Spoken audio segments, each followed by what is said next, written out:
Assalamualaikum warahmatullahi wabarakatuh. Alhamdulillah. Wassalatu wassalamu ala Sayyidina Rasulillah Sayyidina Muhammad bin Abdullah wa ala alihi wa sahbihi wa mawalah. Kita bersyukur kepada Allah Ta'ala pada siang hari ini bersama-sama kita berkumpul di tempat yang mulia ini, di pondok pesantren Salafiyah, Sunniyah, Syafi'iyah. Mudah-mudahan Allah Subhanahu wa taala memberikan keberkahan di dalam perkumpulan kita ini di hari yang teramat mulia, 12 Rabiul Awal, hari kelahirannya Nabi Muhammad sallallahu alaihi wasallam. Kita berkumpul bersama para ahli ilm, para ulama, para masyayikh, para kiai, para habaib, dan juga para santri dan semua yang hadir tempat ini, alhamdulillah. Dan kita doakan insyaallah para guru-guru kita, bil khusus akhina al-ustaz Kiai Haji Ahmad Azaim diberikan keberkahan oleh Allah Subhanahu wa taala, dan juga para masyayikh yang datang dari Azhar Syarif diberikan keberkahan oleh Allah Subhanahu wa taala, dan Allah taala jadikan perkumpulan kita ini perkumpulan yang menggembirakan hati Nabi Muhammad sallallahu alaihi wa alihi wasallam. Alhamdulillah, Rasulullah sallallahu alaihi wasallam sebagaimana dikatakan, wa kana waktu maulidi sayyidil kaunain minasyuhur syahr Rabiul Awal wa minal ayyam yaumal itsnain wa mawdi'u wiladatihi wa qabrihi bil haramain. Sesungguhnya kelahiran Rasulullah sallallahu alaihi wasallam pada hari Senin pada bulan Rabiul Awal, lahir di kota Makkah dan wafat di Madinah Al-Munawwarah pada usia 63 tahun. Dan Rasulullah sallallahu alaihi wasallam adalah manusia utusan Allah Subhanahu wa taala yang diistimewakan dan dimuliakan oleh Allah Subhanahu wa taala di dalam akhlak beliau, di dalam fisik beliau sallallahu alaihi wasallam, sehingga beliau adalah teladan, bukan yang dipilih oleh manusia, bukan yang diseleksi oleh manusia, tetapi teladan yang dipilihkan oleh Allah untuk dicontoh oleh sekalian umat manusia. Dan bukan cuma kita saja. Seandainya Nabi Musa dan Nabi Isa hidup bersama Nabi, niscaya mereka pasti akan mengikuti dan meneladani Nabi Muhammad sallallahu alaihi wasallam. Lau kana Musa wa Isa hayyain lama yas'uhuma illa ittiba'i. Kalau keduanya hidup, maka mau enggak mau mereka akan mengikut dan bermakmum kepada Rasulullah sallallahu alaihi wasallam. Dan Allah taala jadikan Nabi Muhammad yang paling agung akhlaknya, perangainya, budi pekertinya. Sehingga dalam syama'il dikatakan, wa kana sallallahu alaihi wasallam ahsanan nas khuluqan wa khalqa wa awwalhum ila makarimil akhlaqi sabqa wa awsa'ahum bil mu'minina hilman wa rifqa barran ra'ufa la yaqul wa la yaf'al illa ma'rufa. Beliau Nabi Muhammad sallallahu alaihi wasallam orang yang paling indah fisiknya, paling indah akhlaknya. Imam Hassan bin Thabit beliau bilang, wa ajmal minka lam taragattu aini wa ahsan minka lam talidin nisa'u khuliqta mubarra'an min kulli aibin ka'annaka qad khuliqta kama tasha'u. Yang lebih indah dari engkau tidak pernah dilihat oleh mata manusia. Yang lebih tampan dari engkau tidak pernah dilahirkan oleh ibu manapun juga. Engkau dilahirkan tanpa cacat, tanpa celak, seolah-olah ketika beliau di kandungan ibunya beliau sudah order. Tahu order? Mau mata seperti ini, mau kulit seperti ini, mau rambut seperti ini. Allah Ta'ala qad khalaqahu Allah ala ajmali surah fiha jami'ul mahasin mahsurah wa 'alaiha magsurah. Sebagaimana dikatakan, Allah Ta'ala ciptakan Nabi Muhammad dalam sebaik-baiknya bentuk, dan semua keindahan digabungkan dan diletakkan dalam diri Nabi Muhammad sallallahu alaihi wasallam. Yang lebih indah dari Nabi Muhammad tidak ada. Dan Rasulullah sallallahu alaihi wasallam diberikan oleh Allah taala apabila Nabi Yusuf diberikan sebagaimana dalam riwayat nisfal jamal, keindahan, ketampanan setengahnya diberikan untuk Nabi Yusuf. Adapun Nabi Muhammad sallallahu alaihi wasallam diberikan al-jamal kulluh, keindahan full 100% untuk Rasulullah sallallahu alaihi wasallam. Dan keindahan fisik Rasulullah, wajah Rasulullah sallallahu alaihi wasallam yang demikian menghipnotis para orang-orang yang melihatnya. Sayyidina Ali bin Abi Thalib dan juga para sahabat yang lain, mereka bilang, lam ara qablah wala ba'dahu mithlah. Saya enggak pernah melihat sebelum Nabi Muhammad, setelah Nabi Muhammad, saya enggak pernah melihat orang yang setampan dan seindah Rasulullah sallallahu alaihi wasallam sebelum dan setelahnya. Enggak ada yang lebih indah, enggak ada yang lebih tampan dari Nabi Muhammad sallallahu alaihi wasallam. Dan Nabi Muhammad sallallahu alaihi wasallam manusia agung dan luhur tersebut diciptakan dalam sebaik-baiknya bentuk, seindah-indahnya wajah, yang mana wajah Rasulullah sallallahu alaihi wasallam adalah wajah yang paling indah, wajah yang paling tampan, wajah yang dikatakan wa abyadha yustasgal ghamamu biwajhihi thimalul yatama ismatun lil aramili. Wajah yang putih bersih yang dahulu ketika dilanda musim kemarau, hujan tidak turun, yustasgal ghamam biwajhihi, dipintakan hujan dengan bertawassul menunjukkan wajahnya Nabi Muhammad sallallahu alaihi wasallam yang saat itu masih bayi. Itu dibawa wajahnya Rasulullah, diperlihatkan ke langit, maka enggak lama kemudian awan berkumpul dan turun hujan berkat wajahnya Nabi Muhammad sallallahu alaihi wasallam. Bukan sembarang wajah, wajah yang membuat arah kiblat berubah. Wajahnya Nabi Muhammad. Allah Ta'ala berfirman, "Qad nara tagalluba wajhika fis sama' falanuwalliyannaka qiblatan tardaha." Kami sudah melihat wajahmu yang kau tengadahkan ke langit, menanti-nanti wahyu, minta berharap tapi enggak minta. Wajahnya ditengadahkan, barangkali ada wahyu yang datang, malaikat Jibril turun membawa wahyu untuk menjadikan kiblat ke arah Ka'bah, bukan ke Baitul Maqdis. Nabi hatinya condong ke Ka'bah.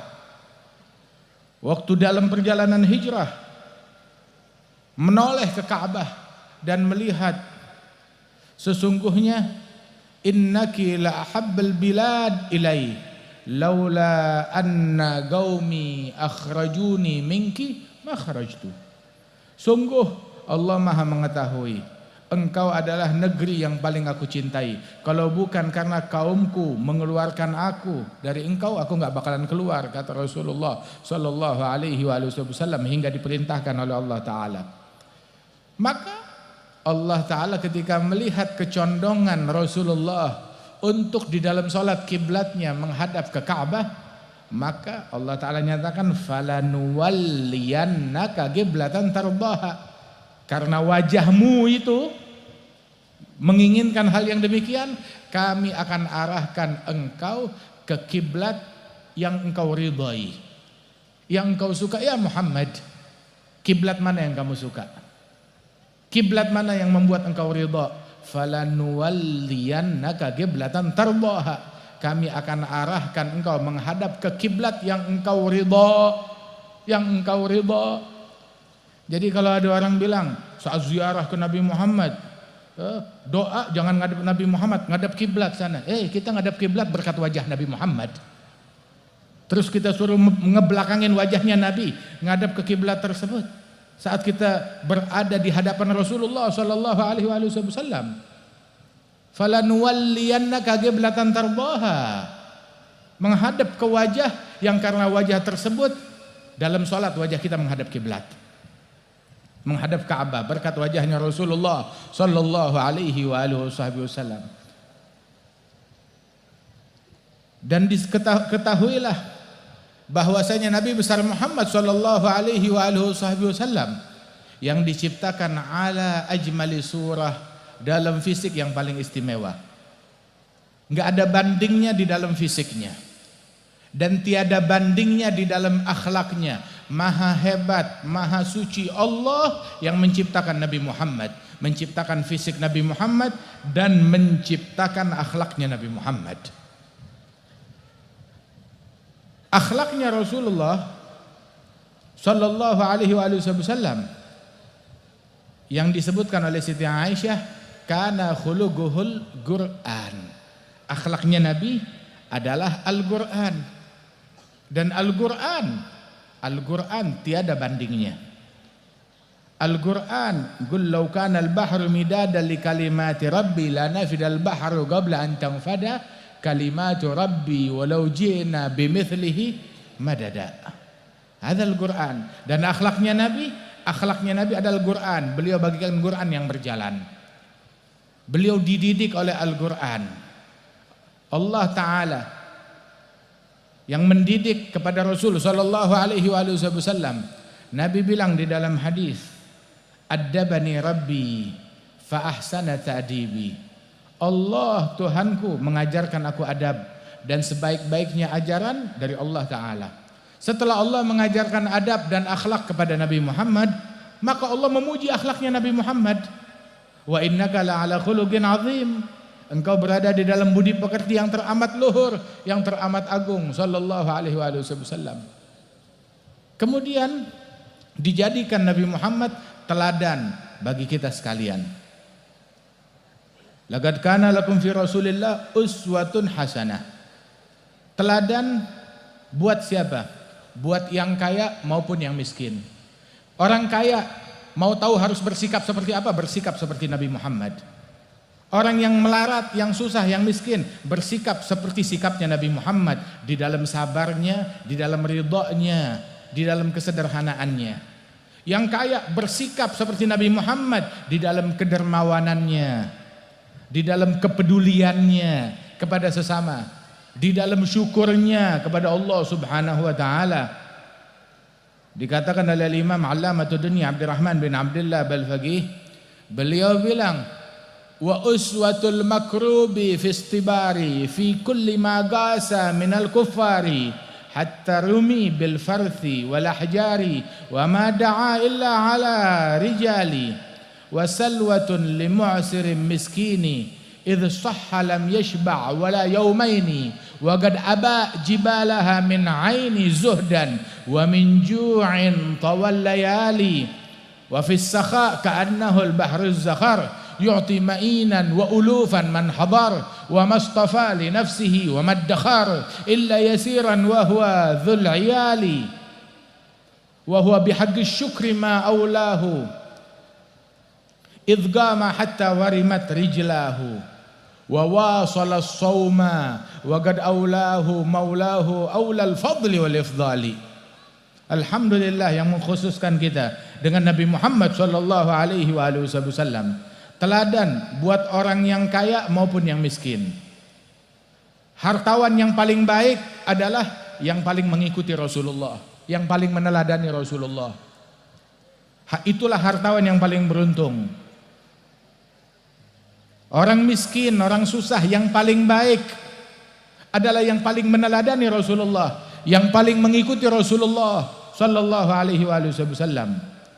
Ulama yang terbaik, yang paling mengikuti Nabi Muhammad, yang paling meneladani Nabi Muhammad.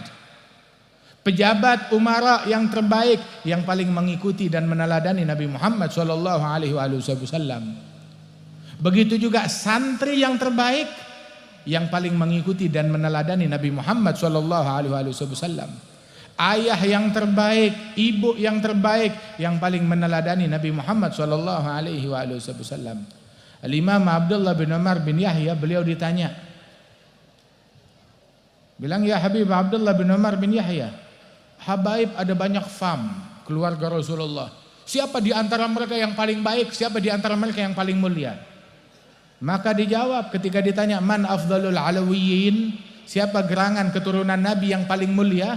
Maka dijawab, afdaluhum atammuhum ittiba'an bin Nabi Muhammad. Yang paling mulia di antara mereka, yang paling sempurna di dalam meneladani Nabi besar Muhammad sallallahu alaihi wasallam.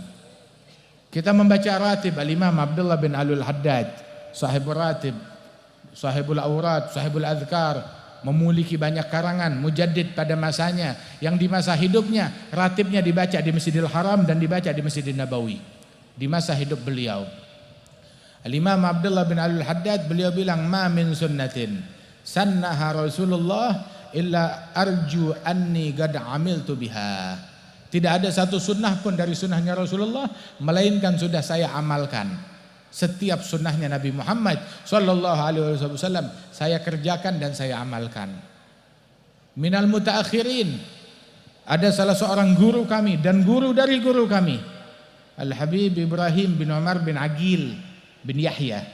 Hadzal Habib Ibrahim bin Umar bin Aqil bin Yahya, beliau ini ketika usianya udah sepuh, udah tua, usia beliau seorang imam muhaddithin, muhaddits pada zamannya. Beliau adalah agran Syekh Yasin Al-Fadani, yang mana mereka tadabbaj bainahuma, saling bertukar ijazah antara keduanya.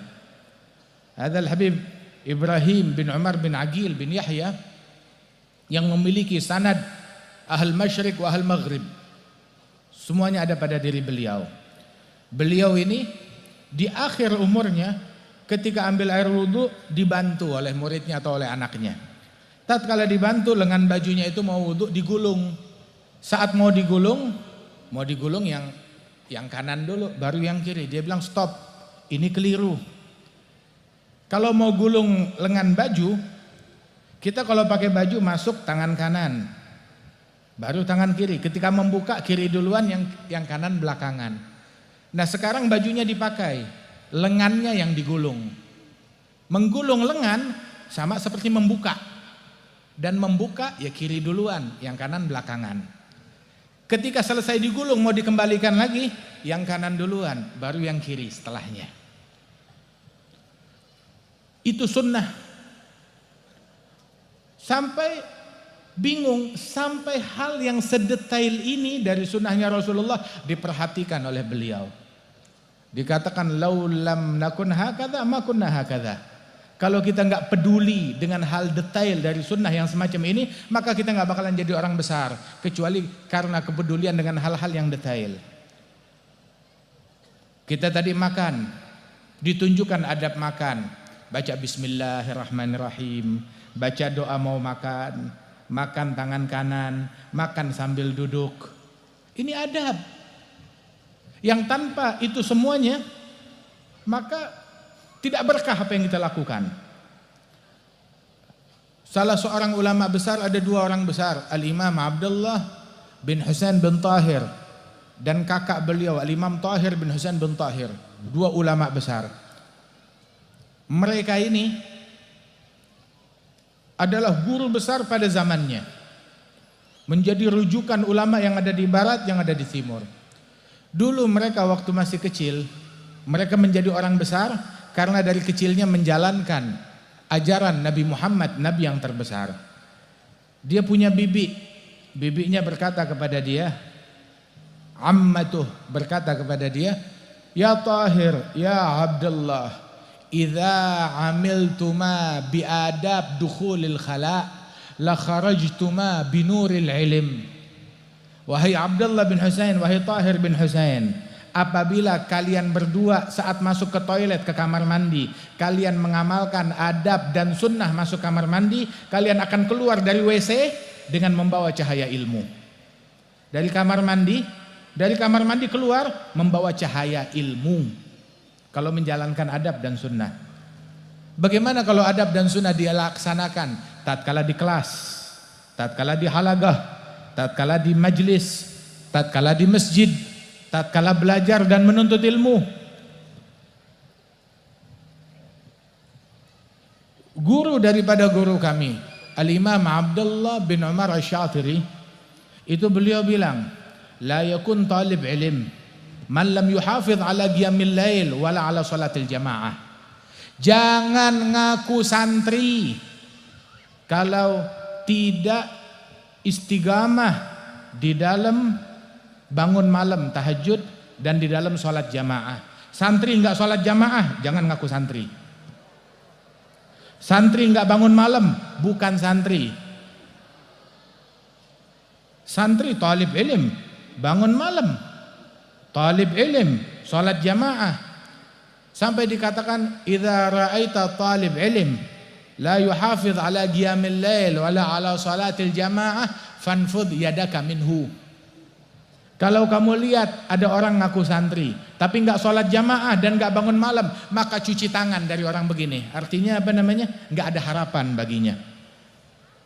Jangan berharap kepada orang yang semacam itu. Beliau juga mengatakan, la yakun talib ilm man la yuhafiz ala salatul duha wala ala salatil witir. Enggak pantas menyandang gelar santri orang yang tidak sholat duha dan enggak sholat witir. Santri enggak sholat duha, santri enggak sholat witir. Duha walaupun 2 rakaat, witir walaupun 3 rakaat, adnal kamal kata ulama. Walaupun 3 rakaat sholat witir. Sholat jamaah, bangun malam walaupun 15 menit sebelum subuh. Rasul sallallahu alaihi wasallam enggak meninggalkan yang namanya qiyamul lail, tidak meninggalkan tahajud. Dikatakan oleh Syawaf, kanu masyahiril qaum idza jaa waqtu shaum shamu wa bil lailin naum ma ya'rifunahu wallah. Para pembesar akhirat, kalau datang waktunya puasa, tiap ada momen disunahkan puasa, engkau dapati mereka puasa. Dan ketika malam hari, mereka bukan orang yang tidur meninggalkan qiyamul lail. Mereka tidak kenal tidur di saat-saat qiyamul lail. Mereka tahajud, bangun malam. Tatajafa junubuhum 'anil madaji' yad'una rabbahum khaufa wa tama'a wa mimma razaqnahum yunfiqun.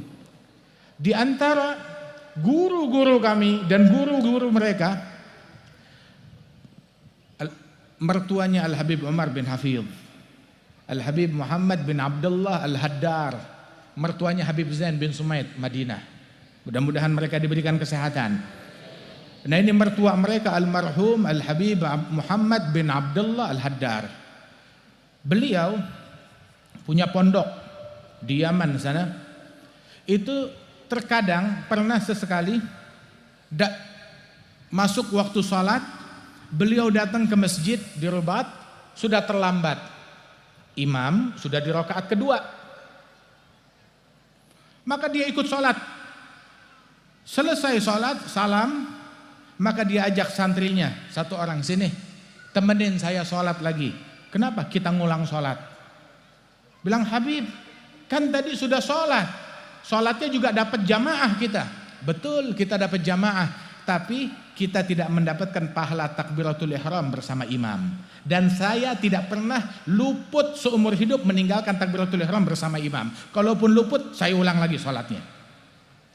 Itu di Zubat dibilang, fal fadlu fi takbiratil ihrami bil ishtighali agibal imami. Keutamaan sholat adalah dalam takbiratul ihram. Begitu imam takbir, langsung ikut takbir di belakangnya. Itu disebutkan likulli syai'in safwah wa safwatus salah at-takbiratul ula ma'al imam. Segala sesuatu ada intisarinya, dan intisari dari salat adalah takbiratul ula bersama imam. Mau jadi orang besar, kuncinya adalah peduli dengan hal-hal yang simpel semacam ini. Jangan bilang itu mah kecil. Justru dari hal yang kecil tersebut terbangun istana. Man lam takun lahu bidayah muhrigah lam takun lahu nihayah musyrigah. Man lam yujahid fil bidayat lam yasil ilan nihayat. Barang siapa yang tidak berjuang di awal, maka dia tidak akan mencapai puncak yang gemilang, puncak yang cemerlang. Pernah Nabi keluar dari sholat, Maka mendapati di pasar ada satu orang Arabi, dia duduk dikelilingi oleh orang-orang pasar, seperti orang orang stres, terdiam, ditenangkan oleh orang-orang pasar, seperti orang yang terpukul, stres. Maka ditanya, maluh, kenapa dia? Apa yang menimpa dia? Dibilang, ya Rasulullah, orang ini dia datang bawa unta, naik untanya. Tiba di pasar, untanya diikat di salah satu tempat, maka rupanya tali untanya terlepas, kabur, untanya lari. Dia datang, untanya hilang. Dan untanya mahal, unta yang spesial. Maka ketika mendengar demikian, Nabi bilang, oh, rupanya dia stres gara-gara kehilangan unta. Saya kira stresnya dia gara-gara adzunnu annahu fatathu at-takbiratul ihram, at-takbiratul ula ma'al imam. Saya kira dia stres gara-gara ketinggalan takbiratul ihram bersama imam. Enggak taunya cuma gara-gara unta. Itu orang yang lagi termenung itu, dia menoleh ke arah Nabi. Ya Rasulullah, at-takbiratul ula ma'al imam khair min ibili. Ya Rasulullah, takbiratul ihram bersama imam lebih baik daripada unta saya. Nabi bilang, lebih baik dari untamu dan unta seisi dunia. Lebih baik dari untamu dan unta seisi dunia. Takbiratul ihram bersama imam lebih baik dari mobil, lebih baik dari handphone, lebih baik dari rumah, lebih baik dari motor, lebih baik dari kursi, lebih baik dari tahta, lebih baik dari jabatan. Cuma gara-gara jabatan, gara-gara kursi, gara-gara dunia, lantas ketinggalan satu kali takbiratul ihram bersama imam, rugi, sial, rugi, yang semacam itu. Sunnah Nabi Muhammad sallallahu alaihi wasallam ada siwak. Ini siwak sunnahnya Nabi Muhammad sallallahu alaihi wasallam. Yusannu la ba'da zawali shaimi wa akaduhu lintibahin naimi wa litaghayyuril fami wa lisalah wa sunnah bil yumna al araku aulah. Laula nasyugga ala ummati la amartuhum bisiwak inda kulli wudu, fi riwayah inda kulli salah. As-salah bisiwak khair min 70 rak'atan, bisiwak khair min 70 rak'ah bighairi siwak. 2 rakaat dengan siwak lebih baik daripada 70 rakaat tanpa menggunakan siwak. Kalau tidak khawatir akan memberatkan umatku hingga diwajibkan oleh Allah Ta'ala, saya akan wajibkan kepada umatku menggunakan siwak setiap kali mereka berwudu dan setiap kali mereka sholat, kata Rasulullah Sallallahu Alaihi Wasallam. Ada siwak sunnahnya Nabi Muhammad. Disebutkan, tahu apa manfaat siwak yang terbesar? Mengingatkan di saat-saat kematian dengan kalimat La ilaha illallah. Itu di antara manfaat siwak. Ada sunnahnya Nabi Muhammad. Dan siwak lebih baik daripada kursinya gubernur, lebih baik daripada jabatan presiden 1000 tahun, bukan 5 tahun. Wallah, siwak ini lebih baik daripada kursinya presiden, bukan 5 tahun, 1000 tahun dia menjabat presiden dengan siwak ini lebih baik. Kenapa? Sebuah kayu, bukan sembarang kayu. Bukan sembarang kayu. Akan tetapi ini adalah sunnahnya Nabi Muhammad. Siwak mardatun lirrabb, matharatun lilfam, maskhatatun lisyaitan. Itu dalam riwayat siwak membuat Allah ridha, membersihkan mulut, membuat syaitan murka. Kenapa lebih baik daripada kursi, daripada tahta, daripada jabatan, daripada dunia? Kenapa? Sebab satu ayat, Qul in kuntum tuhibbun Allah. Qul in kuntum tuhibbun Allah fattabi'uni yuhibbukum Allah wa yaghfir lakum dzunubakum. Ya Muhammad, katakan kepada umat, dan Nabi mengatakan, kalau kalian cinta kepada Allah, maka ikuti Nabi Muhammad. Ini kalimat ini, ayat ini membuat kita heran. In kuntum tuhibbun Allah, kalau kalian cinta kepada Allah. Kalau cinta kepada Allah, ikut Allah, turut Allah, sembah Allah, taati Allah. Tapi kalau kalian cinta kepada Allah, malah dibilang ikuti Nabi Muhammad. Harusnya konotasinya cinta kepada Allah, ikuti Allah, sembah Allah, taati Allah. Tapi Allah Ta'ala jadikan kalau kalian cinta kepada Allah, ikuti Nabi Muhammad. Terus setelah itu, ikuti Nabi Muhammad, maka Nabi yang balas, Nabi cinta kepada kalian. Bukan, ikuti Nabi Muhammad, Allah cinta kepada kalian. Diputar lagi. Cinta kepada Allah, ikuti Nabi Muhammad. Kalian ikuti Nabi Muhammad, Allah cinta kepada kalian dan Allah berikan ampunan kepada kalian. Diputar lagi. Subhanallah, betapa agung Nabi Muhammad.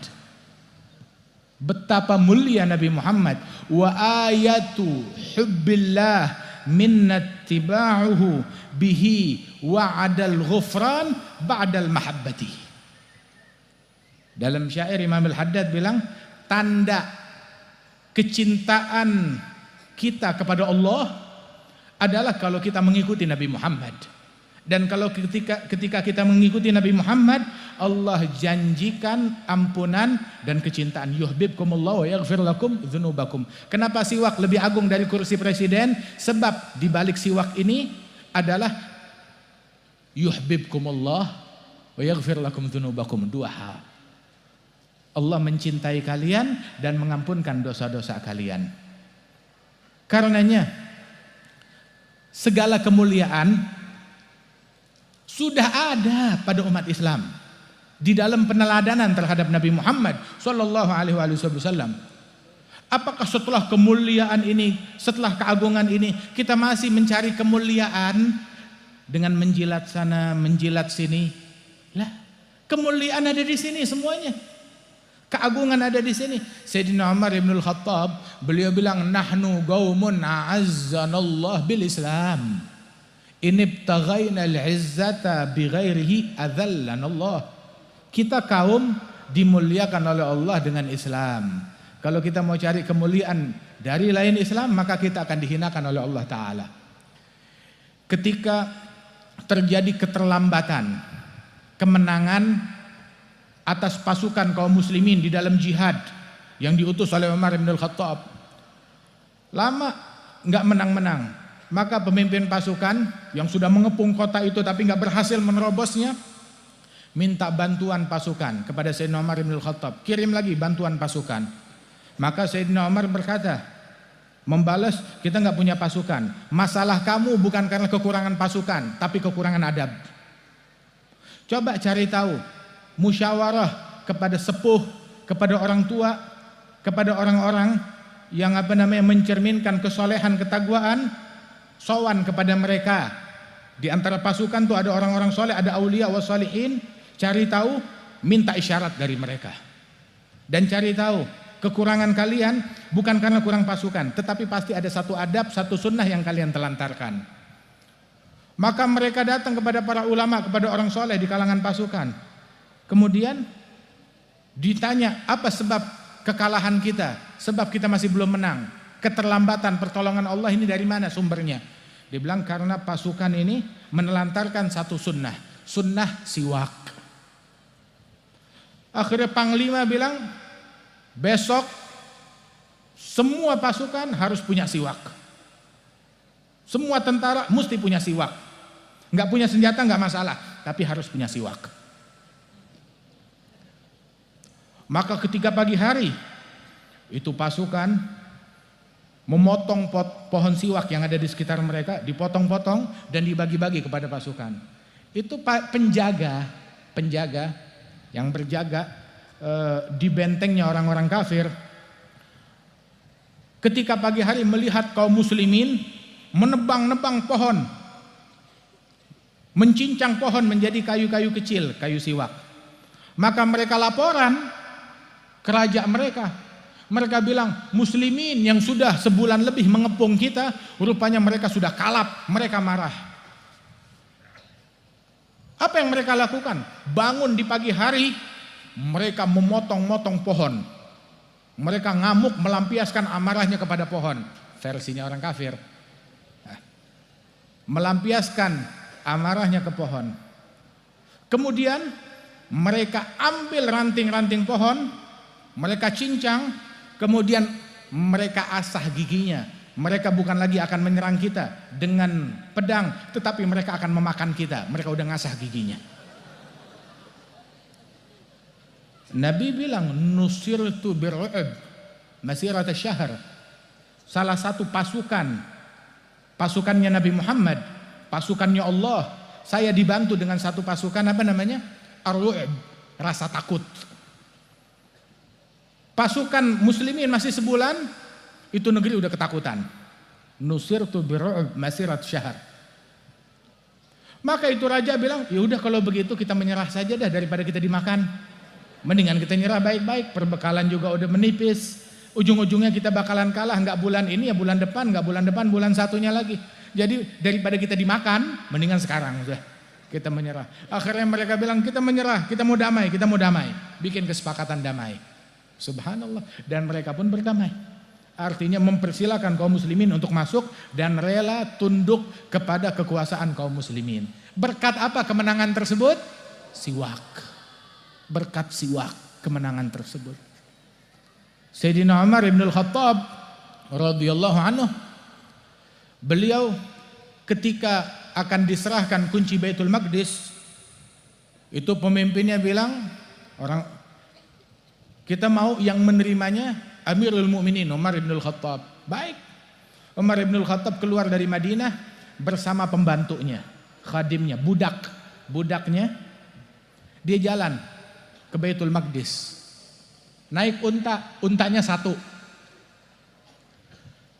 Bilang unta satu, perjalanan ribuan kilo. Ya sudah, memang biasa hidup sederhana. Dalam perjalanan tersebut, Sayyidina Umar bin Khattab udah membagi jam. Jam sekian saya yang naik unta, sekian jam. Jam sekian kamu yang naik unta. Jam sekian untanya jangan dinaikin, artinya sambil kita tarik. Jadi ada waktu untuk istirahat. Muslim memperhatikan, bahkan untuk memperhatikan kenyamanan hewan dan binatang. Disunnahkan oleh Nabi Muhammad SAW bahwasanya seseorang ketika dia beristirahat turun dari kudanya. Jangan dia istirahat masih tetap duduk di kudanya. Kudanya juga perlu istirahat. Gak bisa suruh gendong dia melulu. Dan ketika beristirahat, turunkan barang dari unta tersebut. Turun dari untanya, jangan istirahat, enggak saya mau tidurnya di atas unta aja lebih nyaman. Ya untanya juga perlu tidur. Maka begitulah. Budaknya bilang, saya kan budak, kamu kan raja, presiden, kamu aja yang naik, saya jalan di bawah. Sayyidina Umar bilang, enggak, kamu manusia, saya manusia, kamu juga perlu, kamu juga capek, penat. Jadi aja sekian jam saya yang naik kuda, saya yang naik unta, sekian jam kamu yang naik unta. Dan uniknya ketika sampai di Baitul Maqdis, pas gilirannya budak yang lagi naik unta. Budaknya bilang, ya Amirul Mukminin, ini udah memang jatahnya saya, tetapi kamu bakalan disambut. Ya, kamu yang naik unta. Dia bilang, enggak, jatah kamu ya jatah kamu. Mau disambut mau apa? Ya jatah kamu. Ketika sampai di Baitul Maqdis, disambut mana Amirul Mukminin? Amirul Mukminin kok budak berkulit hitam, naik unta. Bilang bukan saya Amirul Mukminin. Terus mana? Tuh yang lagi megang tali kendali unta. Amirul Mukminannya yang lagi megang tali kendali unta. Yang di atas unta siapa? Saya budaknya dia. Dan hal ini yang membuat gentar musuh-musuh Islam. Kemudian ketika saat momen-momen penyerahan kunci Baitul Maqdis, beberapa tokoh di situ bilang kepada Sayyidina Umar, ya Amirul Mukminin, ini baju kamu ada tambelannya. Dihitung tambelannya ada 13 tambelan. Beberapa tambelan ditambel dengan karung. Bagaimana kalau sekarang itu jubah gamisnya dibuka, pakai jubah kebesaran yang biasa dipakai oleh pemimpin-pemimpin yang ada di Baitul Maqdis sini.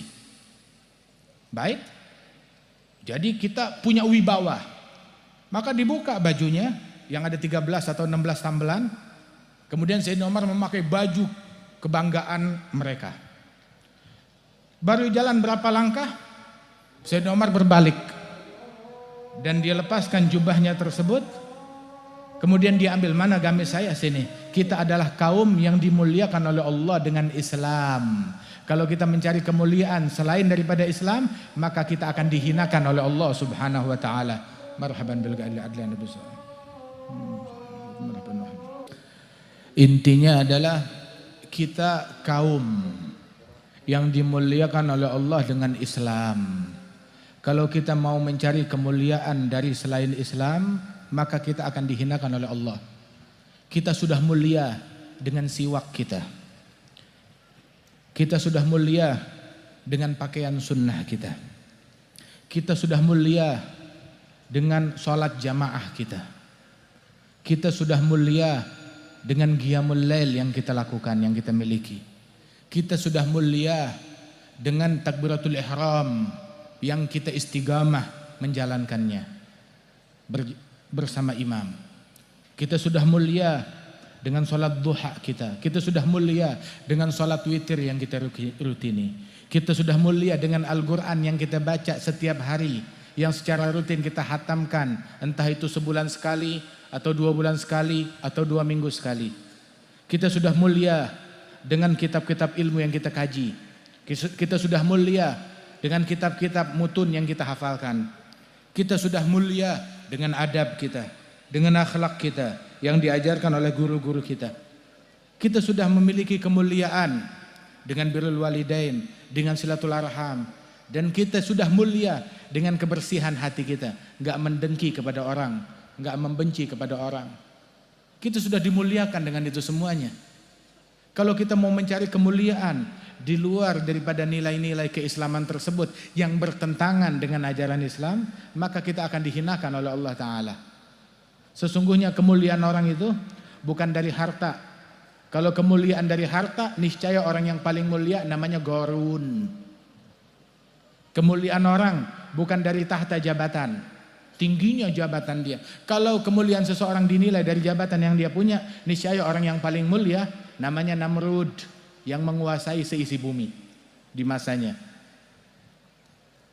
Atau Fir'aun, walaupun dia menguasai Mesir, memiliki kekuasaan dan gak pernah sakit, dan sampai dia menganggap dirinya Tuhan. Waliyadzubillahi min dzalik. Tetapi kemuliaan bukan harta, bukan tahta, bukan juga dari banyaknya pengikut, bukan juga dari banyaknya masa yang dia punya, enggak. Tapi kemuliaan seseorang adalah kalau dia berhasil membuat Allah ridha kepada dia, menggali ridhanya Allah di dalam setiap detail sunnah yang dia lakukan.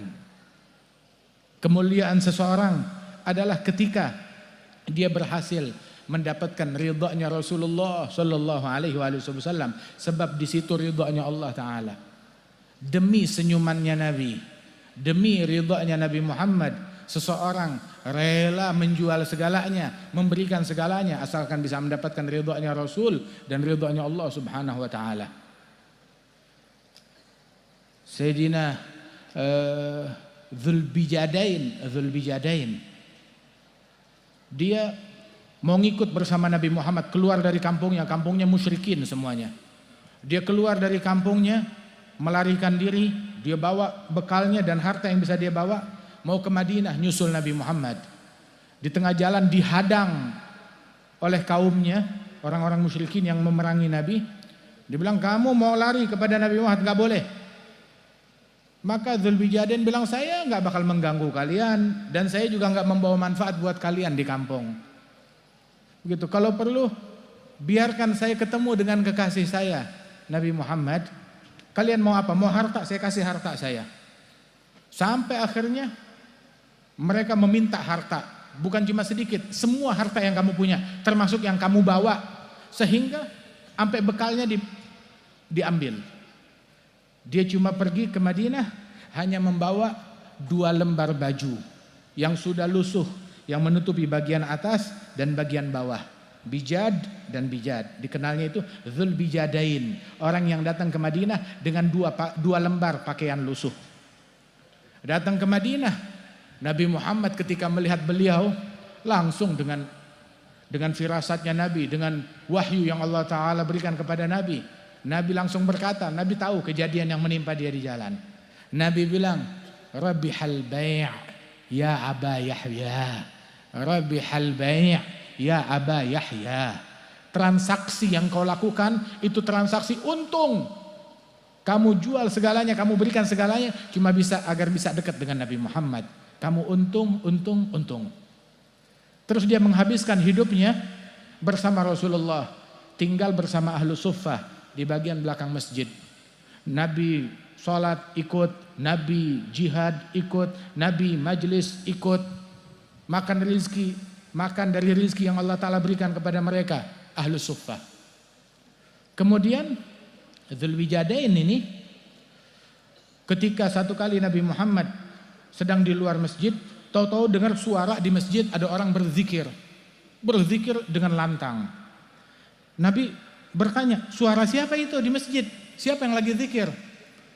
Maka satu orang bilang, ya Rasulullah, itu suaranya Dzulwijadain. Oh, Abu Yahya, Dzulwijadain.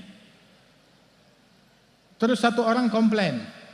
Dia bilang, ya Rasulullah, dia zikir dengan lantang, suaranya sampai kedengaran keluar. Innahu mura'in. Dia adalah orang yang riya, ingin dipuji karena zikir dengan lantang. Maka Nabi membantah, kata siapa orang kalau zikir keras-keras itu riya? Itu bukan riya, bukan juga bid'ah.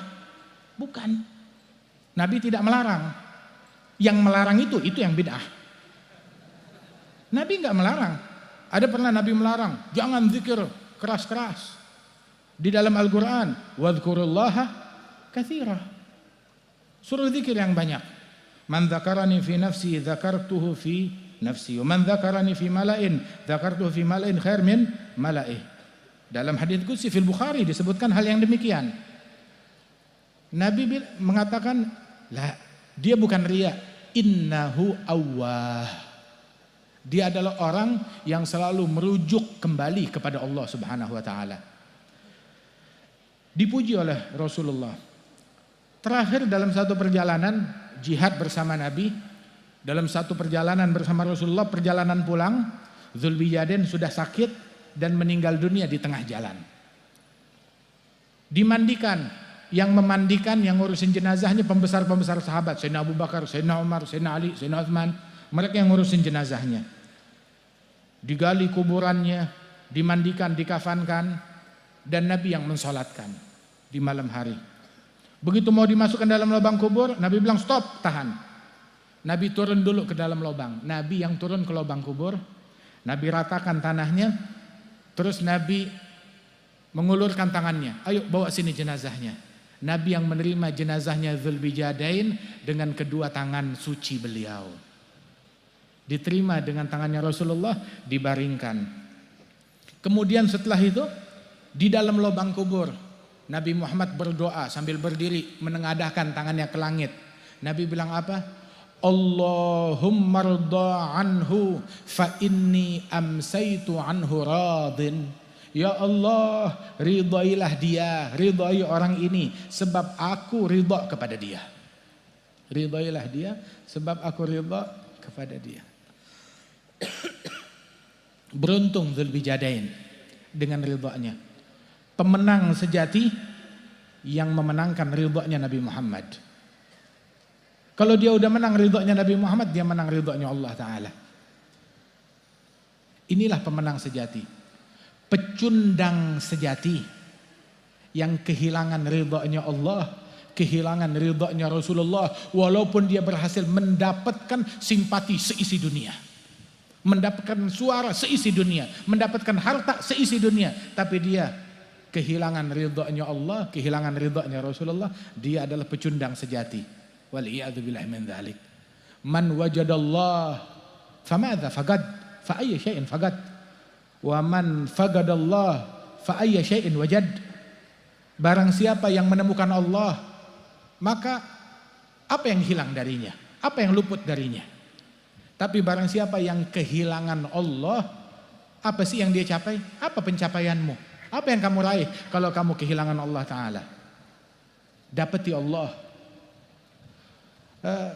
Nabi bilang, hal raditum ay yarji'an nas ila buyutihim wa manazilihim bisyati wal ba'ir wa tarji'un antum bi Rasulillah sallallahu alaihi wasallam. Tidakkah kalian ridha orang pulang ke kampungnya bawa kambing, bawa unta, pemberian dari Rasulullah. Sedangkan kalian wahai kaum Ansar, kalian pulang enggak bawa kambing, enggak bawa unta, tapi kalian pulang ngeboyong Rasulullah ke rumah kalian. Walladzi tarja'una bihi khairum minalladzi yarji'una bih. Yang kalian boyong bawa pulang lebih mulia daripada yang mereka bawa pulang. Mereka pulang bawa unta, bawa harta, bawa kambing. Kalian pulang bawa Rasulullah sallallahu alaihi wasallam. Ya ma'syaral ansar, al mahya mahyakum wal mamat mamatukum. Wahai kaum Ansar, sahabatku, kata Rasulullah, hidupku bersama kalian, matiku bersama kalian. Laulal hijrah lakuntum ra'an minal ansar. Kalau bukan karena pahala hijrah, maka saya akan terlahir sebagai orang Ansar, kata Nabi Muhammad. Nabi cinta kepada mereka.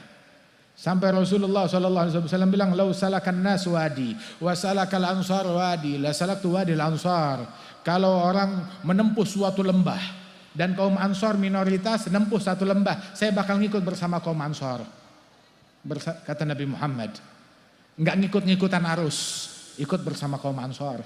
Kata Rasulullah SAW, beruntung mereka yang dibela, yang dibanggakan oleh Nabi Muhammad. Beruntung mereka yang mendapatkan Nabi Muhammad. Beruntung mereka yang pulang yang membawa Nabi Muhammad. Dan kita pulang ke rumah kita, bawa Nabi Muhammad, bawa ilmunya Nabi, bawa sunnahnya Nabi, bawa akhlaknya Nabi, bawa adabnya Nabi, bawa cinta dan kerinduan dan kasmaran kita kepada Nabi Muhammad. Jangan berlalu bulan Rabiul Awal melainkan kita menemukan Nabi Muhammad, mendapatkan Nabi Muhammad, terpadukan dengan Nabi Muhammad sallallahu alaihi wasallam. Wala astalidzul 'aish fil bu'di anhumu wa in kana mulkul ardi fi qabdati yaddi. Kelezatan dalam hidup tidak ada enaknya sama sekali kalau jauh dari Nabi Muhammad, kalau jauh dari aulia wassalihin. Kenikmatan dunia enggak ada enaknya kalau jauh dari mereka. Walaupun kerajaan bumi di genggaman tanganku. Kata Imam Abdullah bin Alul Haddad. Raih kemenangan, kejayaan dalam mengikuti jalan mereka. Mengikuti jalannya Kiai As'ad, mengikuti jalannya Kiai Ibrahim, mengikuti jalannya para masyayikh al-mukhlisin. Lihat ikhlasnya mereka. Ikhlasnya mereka. Ini athar. Ini adalah peninggalan dari ini membuktikan ikhlasnya mereka. Sebab apa yang dilakukan untuk Allah langgeng dan abadi. Yang buat selain Allah bubar, udah. Kita makanya jangan terlalu ghurur, jangan tertipu, jangan kegirangan. Ada orang menjalin hubungan bukan karena Allah Ta'ala. Mau itu hubungan atas dasar harta, atas dasar tahta, atas dasar politik, jangan girang. Segala sesuatu yang bukan karena Allah, ini hari jadi teman, besok jadi musuh. Kadang gak nunggu besok, ntar matahari tenggelam dia udah jadi musuh lagi. Begitu dalam situasi yang kayak begini. Tetapi sesuatu yang karena Allah langgeng abadi. Jasanya mereka, jasanya Kiai Ibrahim, jasanya almarhum Kiai As'ad, Masya Allah dirasakan oleh masyarakat. Mereka wafat, mereka meninggal dunia, tapi pahala mereka gak mati. Jasa mereka gak mati. Terus ngalir pahala ke rekening mereka, sedangkan mereka udah berpuluh-puluh tahun di kuburan mereka.